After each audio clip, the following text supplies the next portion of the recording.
Hi കൂട്ടുകാരെ, ഇന്ന് ഞാൻ വന്നിരിക്കുന്നത് വീട്ടിൽ തൈരുണ്ടാക്കുന്നവർക്ക് വേണ്ടിയിട്ടാണ് ഈ വീഡിയോ. കാരണം എല്ലാവരും തൈര് ഒത്തിരി ഇഷ്ടപ്പെടുന്നവരാണ്. അപ്പം നമ്മൾ ഹോം മെയ്ഡായിട്ട് തൈരുണ്ടാക്കുന്നവരും ഉണ്ടാവുമല്ലോ.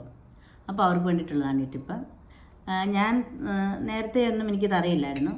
ഞാൻ പിന്നെ ഇങ്ങനെ ഓരോന്ന് ആലോചിച്ചും ഓരോ കാര്യങ്ങളും കണ്ടും ഞാൻ ഓർത്തപ്പം ഈ കോൺഫ്ലോർ എപ്പോഴും തിക്കനിങ് ആകാൻ വേണ്ടി ഉപയോഗിക്കുന്നതാണല്ലോ. അപ്പം ഞാൻ ഓർത്തു, അപ്പം ഇങ്ങനെ പാല് നമ്മൾ കുറേ നേരം ഇട്ട് വറ്റിക്കുകയോ അങ്ങനെയൊക്കെ ചെയ്യണ്ടേ. അപ്പോൾ അതിന് പകരമായിട്ട് ഒന്ന് തിളച്ച് കഴിയുമ്പോഴത്തേനും അതിനകത്തോട്ട് ഈ കോൺഫ്ലോർ ഇങ്ങനെ ഇതുപോലെ കലക്കിയിട്ട് അത് നമ്മൾ മിക്സ് ചെയ്ത് ചേർക്കുക. എന്നിട്ട് നമ്മൾ സാധാരണ ഉറ ഉപയോഗിച്ച് ഉറ അങ്ങോട്ട് ഇട്ട് നമ്മളത് സെറ്റാക്കി എടുക്കുക കേട്ടോ. ഇതിപ്പം തിളപ്പിച്ച പാലാണ്. ഇത് തിളപ്പിച്ച പാൽ ഞാനിപ്പോൾ ഉറയടിക്കാൻ വേണ്ടിയിട്ട് എടുത്തിരിക്കുന്നതാണ്. അതിനകത്തോട്ട് ഞാൻ ഇത് ഈ കോൺഫ്ലോർ ഞാൻ ചൂടുവെള്ളത്തിനകത്തിട്ട് ഇങ്ങനെ കലക്കിയതാണ്.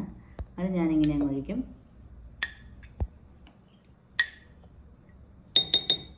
പിന്നെ ഇതാണ് ഉറ കേട്ടോ. ഞാൻ നേരത്തെ ഉണ്ടാക്കി വെച്ചിരിക്കുന്ന ഉറയാണ്. അതുകൊണ്ട് ഇതിനകത്തോട്ട് ഒഴിക്കും. എന്നിട്ടിത് സെറ്റാകാനായിട്ട് ഇത് മാറ്റി വെക്കും.